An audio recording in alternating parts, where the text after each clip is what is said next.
Les images de la vidéosurveillance du péage où cela s'est produit sont malheureusement explicites et tragiques, puisqu'on voit la voiture bélier qui fonce dans le fourgon avant qu'ensuite un véritable commando ne tire et arrive à extraire le détenu en question, un certain Mohamed Amra. On va retrouver dans l'heure tout de suite Pierre Barbin, qui est sur place pour BFM TV, parce que ça a duré à peine 2 minutes, cette attaque, Pierre. Oui, ça a été très rapide, quelques secondes à peine, vous l'avez dit.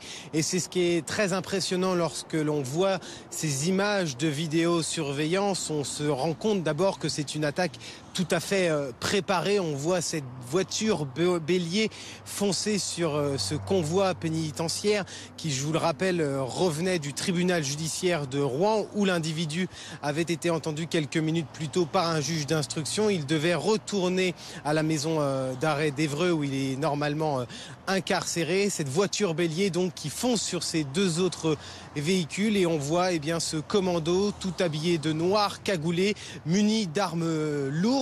Ne pas hésiter d'ailleurs à tirer sur ces deux véhicules. Ça a été très violent. Il y a 2 agents pénitentiaires qui ont été tués. 3 autres sont blessés très grièvement. Il y en a toujours 2 dont leur pronostic vital est engagé. C'est ce qu'a expliqué Éric Dupond-Moretti, le garde des Sceaux, en début d'après-midi.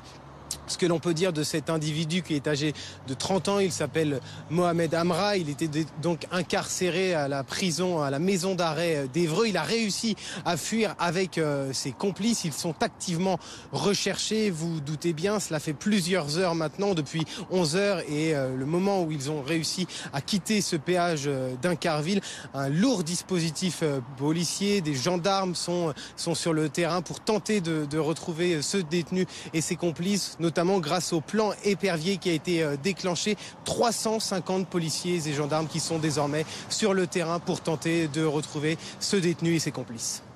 Voilà, au péage d'Incarville, c'est Pierre Barbin qui est sur place avec Julien de Roland en direct pour BFM TV. On va peut-être revenir sur ces images de vidéosurveillance de la société d'autoroute. On est au péage d'Incarville de l'autoroute A154. Dominique Rizet, on les commente ensemble. Cette voiture qui arrive à contresens pour stopper le fourgon pénitentiaire. Absolument, qui arrive à contresens alors que les 2 véhicules sortent du sas, le sas du péage. Donc, impossibilité pour la voiture qui est à l'arrière, on le voit, de s'écarter. La voiture bélier percute le camion de l'administration pénitentiaire. Derrière, il y a une voiture plus petite. Donc, les hommes descendent. Et si on entend bien les explications de Pierre Barbin, ils ouvrent le feu immédiatement. On n'a pas l'animation, mais ils ouvrent le feu immédiatement sur des fonctionnaires qui eux, n'ont pas ouvert le feu, en tout cas, et visiblement même pas le temps de riposter. Ce sont des armes lourdes, c'est-à-dire ils sont au fusil à pompe et au fusil mitrailleur. Ils ont des armes lourdes. Alors on voyait mieux sur l'image qui était prise depuis l'intérieur du bus, vous savez, la personne qui filme.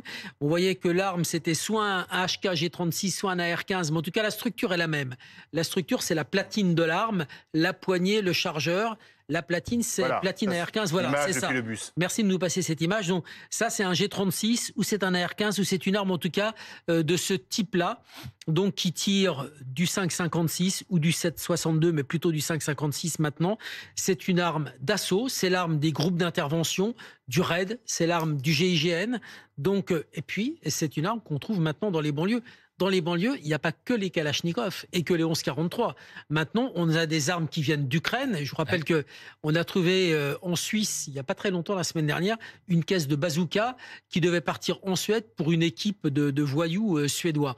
Donc, les armes circulent et ils savent les utiliser et ils s'en servent immédiatement. En fait, c'est le système des banlieues, des cités. C'est-à-dire, on passe, on rafale immédiatement, Là, c'est ce qui s'est passé. On a rafalé les fourgons. On a rafalé les fourgons immédiatement. Et c'est pour ça que... Pour tuer, c'est-à-dire quoi on ne rafale pas pour faire peur, on rafale pour tuer, pour neutraliser les agents. Un tel bilan. 2 morts. 2 fonctionnaires de l'administration pénitentiaire tués, 3 blessés, dont 2 très grièvement.